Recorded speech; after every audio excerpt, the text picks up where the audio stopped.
Asumna Henrysu namdani kairaga thorai aduga numidangda cha isinga chabadu Henry di ikaibana loirabani adubu upai leita thorai Picture su mamaga dukanda thorai walking oina mitkuna kanano Picture phone du manada happy aduga noklaga imanabine Newton na Noi maro mane Newton na ngangakdro ahi wari sabe ngangdeda Ivani kam kanu na saino Picture unabagi wafam palakpada thamage ko yari kaigi thamano ke haibaduna Newton nokmi tawraga yam tapna Adura nang dada nusibra Wahai du tabada Picture kangpre kangi masasu swai lauba pawi latla toraga dada ai thamage mama nangangi Ngai kume ai di yaro haisini ko ai gi wahangi pakhum piram daba yaro Miku hoisu sumang yausilagle Picture di mihulga sudre Newton gi wahai mayam du tabada Picture na khumlaktabaduda Newton amukasu angang macha Picture afinga faida how Newton nungai tabagi maongda Please Henry sumangolda phamlambadu ubada Picture masadu thugatli Tombina Thoibe thingjilaklene tumnaba tawro Picture su manada hapiba phone du makhada thammi aduga Hoi tumase Newton na amu anira kauzei adugo Picture na tadre Tombina nang su tumnaba tawro Henry su hoi haire Henry na hagwalakpada Newton su Picture na khumlaktre khanduna phone do amok tawsilakpaga mapa chanare Henry thanglamba khongthang du chaplepi aduga Picture da yingai Picture masadu pakhatpana yadre tarang amada phone la iga amata khangdre Henry pisumani du suktoklaga angang Picture khangpre khangna how Henry nokfe tawraga Masigi angang sidiba sono ama ichu hek chudana phone la iga khangdene Henry tasengna Picture na thawriba thabak tu tawramni haiba mangda fawba mangudabani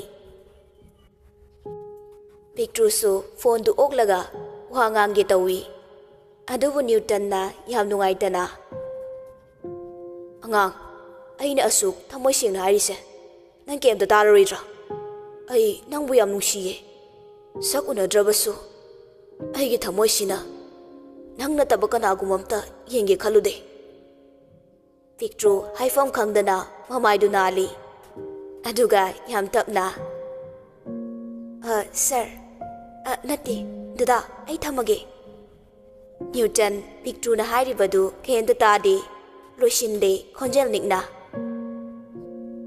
aigi wahangi pakhum piraroidro nang Picture na wadu thaidokna bata hotnai yare ai thamage mama na ngange ba phagi nagi Newton kapthorakle ai nangbu yam nungsiye Picture phone du kai aduga mathanta sor sang hondoklaga machinda hilarga sabana sange ba sala Picture mamagi famungda changai aduga tumba hawi Newton na kol kaya tawrai adubu Picture na kakthatli phone du silent thamsilli mitkuna thoibi tumnaba tawrodana nangswa Henry su wa mata ngangbanati famungda famlibadu magi nakanda tombi su famlibani tombi su chamamna duna laire Henry ga maga tumdore haina khali Picture thauga sada kai kumtharak laga Henrygi manakta changaga tumkhre. Henry su ikaidana kemta haide. Tombi yam tapna. Henry, nangsu tumnaba toroko. Asi hairaga masu mikhuga tumba changkhre. Henry di tumbaga mata yabanate. Pictru yam hauna kaurai. Baba, tabro. Phamung adu nakan da laibanina. Tombi na yam ingna khumai. Thoibi, kedore. Maisi muthatlo yam nungai di tumba. Henry mamitu laugtholaga yengai. Pictru na michiga khachilai. Henry ikai batanatana sauningasu yadre. Makhyatu chiglai. Tombi na maidu muthatle.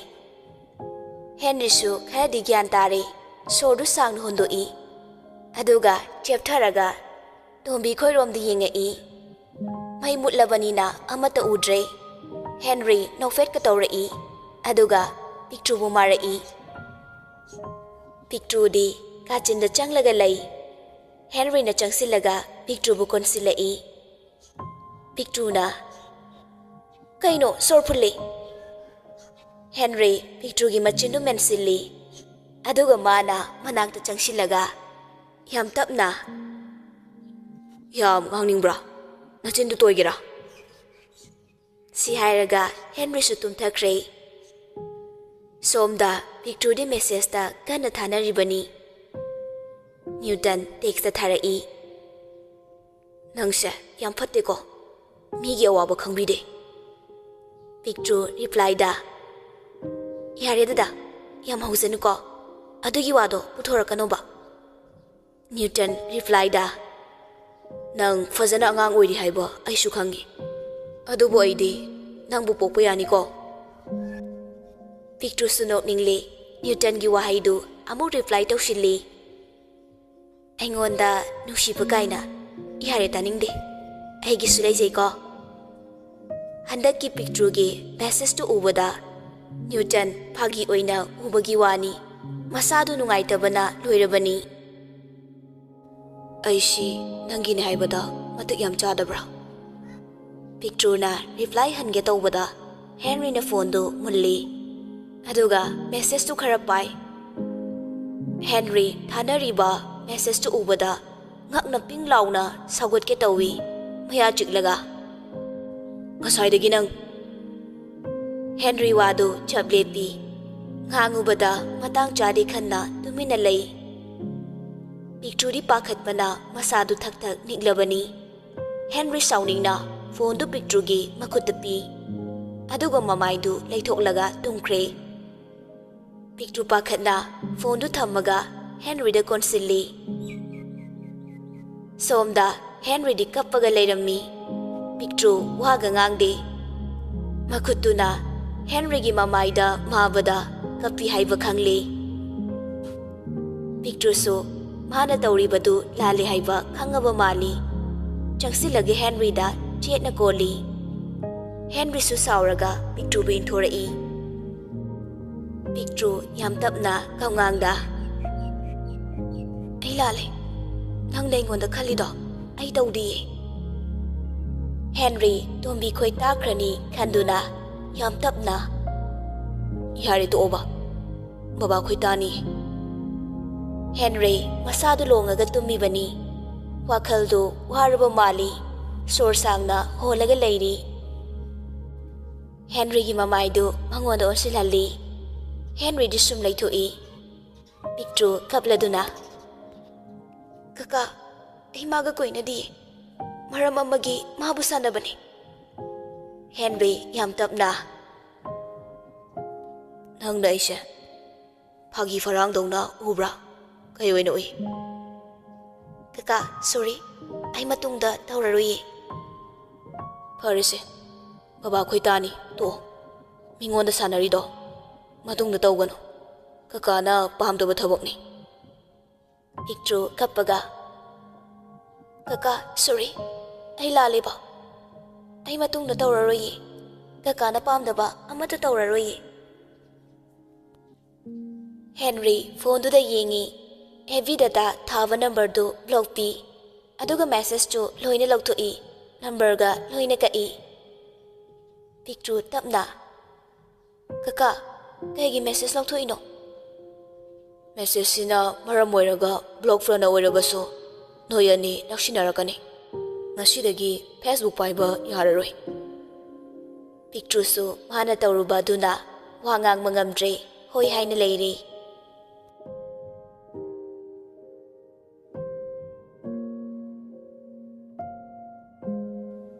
somdana Newton milu anida pirangtana thumatli tumba suyada pamungduda hiplaga hana thanakiba message singdu hanjin paduna leiri call tawrabasu switch off lei text su halaktre Newton machinda solai kaigino aina saksu khangnadaba nangbo asuk nungsiruriba karigi aibo kai haubirambano ayang wai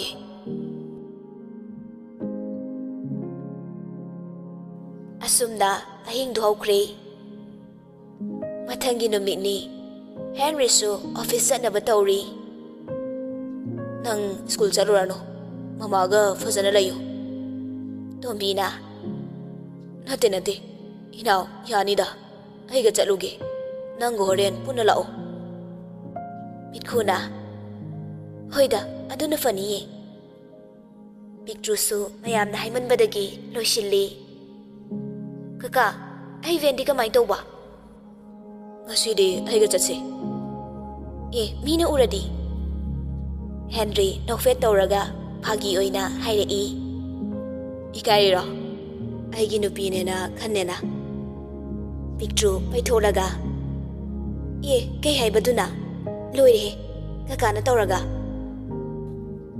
asumna anidu school da lai gyan mayadagi khara laptakna gari du khami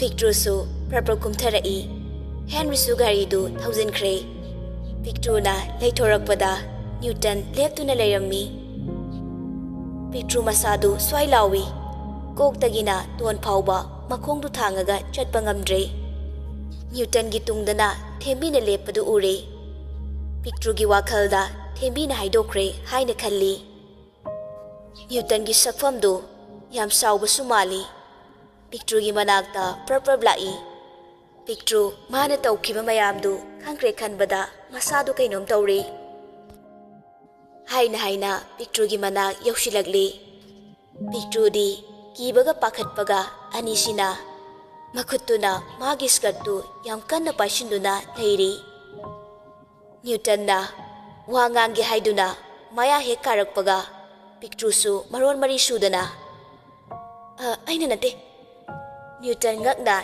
tingak yengai picture gi maong duda kaino nangna nate de picture na khara cheptharaga thembi de yengai thembi su mangaktu hairei picture khumfam khangdana luktharaga lei Newton na magi makhutu haigalai picture di mamaida tharakle khanduna masadu gyan mangna leimaida haitarai Newton ngasidi kemta thawa sabiba nate pocket humlaga lei thembi su pakhatna chensilai picture gi manak hek yaurakpada Newton khonkalapna ngaiko mangon thengano thembi peri tawraga sir picture se kainom tawkreba Newton yam phingda thawa sadana sira sunga sidi phomdoine aduna traso hauzik isingda thada doine wahaidu tabada picture loiba nangde phuk hagolai aduga peri tawraga sorry sir ai matungda amuk hana sanararoye Newton picture gi wahaiduda karino haina khanjanai thembi su adu mangai ngakna yengi picture na makha tarai sir ai matungda tawraroi ai yam lale sir Newton na marak thalai kaino nangna ngasaidagi ngangi mayamduna picture na mamitu ko fet ka fet tawraga thembi de yengi ꯊꯦꯝꯕꯤꯁꯨ ꯀꯔꯤꯅꯣ ꯍꯥꯏꯅ ꯏꯪꯒꯤꯠ ꯇꯧꯏ꯫ ꯄꯤꯛꯇ꯭ꯔꯨ ꯋꯥꯈꯜ ꯂꯥꯛꯏ꯫ ꯊꯦꯝꯕꯤꯅ ꯍꯥꯏꯗ꯭ꯔꯦ ꯍꯥꯏꯕ ꯈꯪꯂꯦ꯫ ꯃꯃꯤꯠꯇꯨ ꯌꯥꯝ ꯀꯤꯅ ꯅ꯭ꯌꯨꯇꯟꯗ ꯌꯦꯡꯉꯤ꯫ ꯅ꯭ꯌꯨꯇꯟꯅ ꯆꯥꯗꯣꯏꯒꯤ ꯌꯦꯡꯉꯝꯕꯗꯨ ꯎꯕꯗ ꯄꯤꯛꯇ꯭ꯔꯨꯗꯨ ꯀꯞꯄꯤꯔ ꯅꯣꯛꯂꯤꯔꯥ ꯈꯪꯗꯦ꯫ ꯅ꯭ꯌꯨꯇꯟꯁꯨ ꯀꯔꯤ ꯈꯜꯂꯤꯅꯣ ꯈꯪꯗꯦ꯫ ꯃꯆꯤꯟꯗꯨ ꯐꯩꯅ ꯅꯣꯛꯂꯒ ꯏꯕꯦꯝꯃ ꯅꯪ ꯅꯣꯏ ꯅꯃꯥꯒ ꯇꯥꯟꯅꯔꯒꯅꯦ ꯁ꯭ꯀ꯭ꯔꯤꯌꯨꯒꯤ ꯗꯣꯛꯇꯔ ꯑꯃ ꯇꯥꯟꯅꯧꯀꯣ꯫ ꯄꯤꯛꯇ꯭ꯔꯨ ꯃꯀꯣꯛꯇꯨ ꯅꯥꯜꯂꯒ ꯃꯈ꯭ꯌꯥꯠ ꯆꯤꯛꯂꯒ ꯏꯀꯥꯏꯕꯒꯤ ꯃꯑꯣꯡꯗ ꯍꯣꯏ ꯁꯔ꯫ ꯅ꯭ꯌꯨꯇꯟ ꯅꯣꯛꯂꯒ ꯌꯥꯔꯦ ꯌꯥꯔꯦ ꯑꯩꯅꯦ ꯅꯪ ꯒꯣꯟꯁꯤꯟꯅꯗꯧ ꯇꯜꯂꯦꯀꯣ꯫ ꯆꯪꯉꯣ ꯀ꯭ꯂꯥꯁꯔꯨꯝꯗ꯫ ꯅꯨꯄꯤ ꯑꯅꯤꯃꯛ ꯀ꯭ꯂꯥꯁꯇꯨ ꯌꯧꯔꯦ꯫ ꯑꯅꯤꯗꯨ ꯑꯣꯟꯁꯤꯟꯅꯔꯒ ꯅꯣꯛꯄꯗ ꯂꯣꯏꯔꯦ꯫ ꯅꯃꯥꯏꯃꯠ ꯑꯩꯗꯤꯕ꯫ ꯊꯦꯝꯕꯤꯅ ꯑꯗꯨꯅꯦ ꯑꯩꯗꯤ ꯅꯪꯁꯦ ꯉꯥꯎꯔꯕ꯭ꯔꯥ ꯈꯜꯂꯤꯅꯤ꯫ ꯑꯩꯗꯤ ꯀꯅꯥꯅ ꯈꯪꯖꯅꯤꯒꯦ ꯅꯪꯅ ꯑꯃꯗꯨꯗ ꯍꯥꯏꯗꯣꯛꯑꯦꯅ ꯈꯟꯕꯩꯅꯤ꯫ ꯊꯦꯝꯕꯤꯅ ꯄꯤꯛꯇ꯭ꯔꯨꯗ ꯁꯦꯠ ꯊꯥꯏ ꯑꯗꯨꯒ ꯄꯩꯊꯣꯛꯂꯒ ꯆꯠꯂꯣ ꯑꯗ ꯑꯩꯕꯨ ꯉꯥꯎꯕꯗꯧꯅ꯫ ꯑꯗꯣ ꯀꯩꯒꯤꯅꯣꯕ? ꯀꯣꯆꯤꯡ ꯍꯧꯗꯣꯔꯦ ꯌꯥꯎꯗꯣꯏꯔꯥꯅ ꯍꯪꯉꯛꯄꯅꯤꯗ꯫ ꯄꯤꯛꯇ꯭ꯔꯨ ꯚꯥꯞ ꯑꯣꯏꯍꯧꯗꯦ꯫ ꯆꯤꯟꯗꯣꯜ ꯂꯩꯇꯣꯟ ꯐꯔꯒ ꯍꯥꯏꯔꯛꯏ ꯌꯥꯔꯣꯏꯗ ꯑꯩꯈꯣꯏꯗꯤ ꯀꯀꯥꯅ ꯁꯤ ꯐꯥꯎꯕ ꯌꯥꯗ꯭ꯔꯤꯀꯥꯟꯁꯤꯗ꯫ ꯊꯦꯝꯕꯤ ꯃꯃꯤꯠꯇꯨ ꯂꯥꯎꯊꯣꯛꯂꯒ ꯀꯩꯕꯨꯅꯣ ꯍꯥꯏꯁꯦ? ꯄꯤꯛꯇ꯭ꯔꯨ ꯃꯈꯨꯠꯇꯨ ꯃꯀꯣꯛꯇ ꯊꯝꯃꯤ ꯃꯔꯩꯗꯨ ꯆꯤꯛꯂꯒ ꯑꯁ ꯑꯩꯗꯤꯕ ꯀꯩꯁꯨ ꯅꯠꯇꯦꯌꯦ꯫ ꯑꯩꯅꯦ ꯅꯪꯒ ꯂꯣꯏꯅꯕ ꯂꯥꯏꯔꯤ ꯉꯥꯎꯔ ꯆꯠꯇꯧ ꯃꯥꯜꯂꯤ꯫ ꯄꯤꯛꯇ꯭ꯔꯨ ꯄꯩꯊꯣꯛꯂꯒ ꯀꯧꯅꯗꯆꯣ꯫ ꯊꯦꯝꯕꯤ ꯅꯣꯛꯂꯒ ꯄꯤꯛꯇ꯭ꯔꯨꯕꯨ ꯅꯨꯡꯁꯤꯅ ꯃꯉꯛꯇꯨ ꯆꯞꯄꯒ ꯅꯪꯀꯣ ꯐꯥꯒꯤꯅꯦ ꯅꯨꯡꯁꯤꯕꯤ꯫ ꯑꯗꯣ ꯚꯥꯏ ꯑꯃꯗꯣ ꯋꯥꯔꯤ ꯀꯥꯏ ꯃꯇꯥꯡ ꯌꯧꯔꯒꯦ?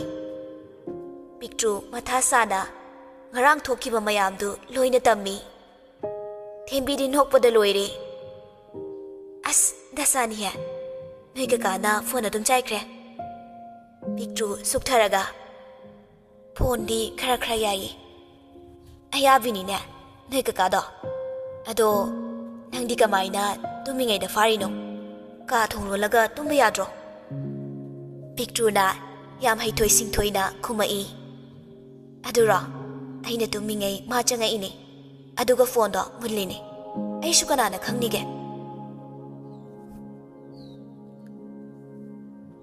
ꯑꯁꯨꯝꯅ ꯀ꯭ꯂꯥꯁꯁꯨ ꯃꯊꯪ ꯃꯊꯪ ꯍꯧꯈ꯭ꯔꯦ꯫ ꯅ꯭ꯌꯨꯇꯟꯒꯤ ꯄꯤꯔꯤꯌꯠꯅꯤ꯫ ꯉꯁꯤꯗꯤ ꯅ꯭ꯌꯨꯇꯟꯗꯨ ꯌꯥꯝ ꯍꯩꯅꯤꯡꯗꯅ ꯃꯁꯥꯗꯨ ꯇꯨꯛꯊꯅ ꯎꯏ꯫ ꯃꯔꯝ ꯑꯁꯤꯅ ꯑꯁꯣꯏꯕ ꯊꯤꯔꯒ ꯊꯤꯅ ꯉꯥꯡꯕ ꯐꯨꯕ ꯀꯌꯥ ꯑꯃꯁꯨ ꯇꯧꯔꯤꯕꯅꯤ꯫ ꯋꯥ ꯉꯥꯡꯕ ꯌꯥꯗ꯭ꯔꯕꯅꯤꯅ ꯊꯦꯝꯕꯤꯅ ꯅꯣꯠꯕꯨꯛꯇ ꯄꯦꯟꯁꯤꯜꯅ ꯏꯔꯒ ꯄꯤꯔꯛꯏ꯫ ꯚꯥꯏ ꯌꯥꯗ꯭ꯔꯦ ꯑꯩꯗꯤ ꯅꯣꯛꯅꯤꯡꯕꯅ ꯂꯣꯏꯔꯦ꯫ ꯄꯤꯛꯇ꯭ꯔꯨ ꯑꯃꯨꯛ ꯌꯦꯡꯉꯤ ꯑꯗꯨꯒ ꯃꯥꯅ ꯑꯃꯨꯛ ꯏꯔꯛꯏ ꯀꯝꯗꯧꯕ ꯑꯩꯒꯤ ꯄꯋꯥꯔꯁꯦ? ꯑꯅꯤꯗꯨ ꯂꯣꯠꯅ ꯊꯥꯅꯔꯤ꯫ ꯅ꯭ꯌꯨꯇꯟꯗꯤ ꯅꯣꯠꯁ ꯈꯔ ꯄꯤꯔꯤꯕꯗꯨ ꯁꯤꯜꯂꯤꯕꯣꯏ ꯅꯤꯡꯉꯤ꯫ ꯃꯥꯗꯤ ꯇꯨꯃꯤꯟꯅ ꯂꯩꯇꯦ ꯍꯪꯒꯠ ꯍꯟꯗꯥ ꯆꯠꯇꯨꯅ ꯂꯩ꯫ ꯊꯦꯝꯕꯤ ꯈꯣꯏꯗꯤ ꯅ꯭ꯌꯨꯇꯟ ꯎꯗ꯭ꯔꯦ ꯈꯟꯅ ꯂꯩꯔꯤꯕꯅꯤ꯫ ꯅ꯭ꯌꯨꯇꯟꯅ ꯃꯃꯥꯡꯗ ꯂꯦꯞꯄꯒ ꯈꯣꯟꯗꯨ ꯀꯜꯂꯞꯅ ꯑꯣꯏ ꯅꯣꯏꯅꯤ ꯁꯤꯗ ꯂꯥ꯫ ꯊꯦꯝꯕꯤꯒ ꯄꯤꯛꯇ꯭ꯔꯨꯒꯗꯤ ꯃꯃꯤꯠ ꯃꯅꯥꯗꯨ ꯆꯞ ꯌꯨꯡꯈ꯭ꯔꯦ꯫ ꯌꯥꯝ ꯄꯥꯈꯠꯅ ꯌꯥꯝ ꯇꯞꯅ ꯂꯦꯞꯄꯛꯏ꯫ ꯅ꯭ꯌꯨꯇꯟ ꯇꯤꯈꯠꯇꯅ ꯂꯥꯎꯔꯛꯏ ꯀꯔꯤ ꯑꯦꯛꯇꯤꯡꯅꯣ ꯅꯣꯏꯅꯤ ꯇꯧꯔꯤꯗꯣ? ꯅꯣꯏꯕꯨ ꯍꯣꯃꯣꯔꯣ ꯑꯗꯨꯛ ꯊꯔꯦꯛꯅꯕ?